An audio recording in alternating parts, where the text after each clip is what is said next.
কসবা কাণ্ডের পাশাপাশি আরও একাধিক ইস্যুতে পথে নেমেছে বিরোধী শিবির ও প্রতিবাদী মানুষ।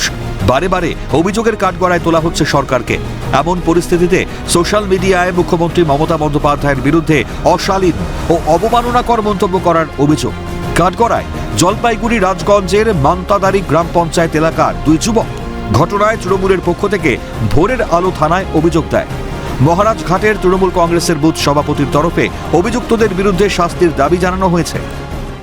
আমাদের এলাকা যেটা হচ্ছে দুদিয়ার চর বলে ওটাকে, দুটো ছেলে, চিত্ত বিশ্বাস আর ভজন বলে একটা ছেলে, জয়দেব সরকার মমতা বন্দ্যোপাধ্যায়ের নামে রুচিকর মন্তব্য করেছে। এই জন্য আমরা আজকে থানায় এসে লিখিতভাবে জানালাম। ইতিমধ্যেই লিখিত অভিযোগের ভিত্তিতে তদন্তে নেমেছে পুলিশ। জলপাইগুড়ি থেকে তিতাস পালের রিপোর্ট, ক্যালকাটা নিউজ।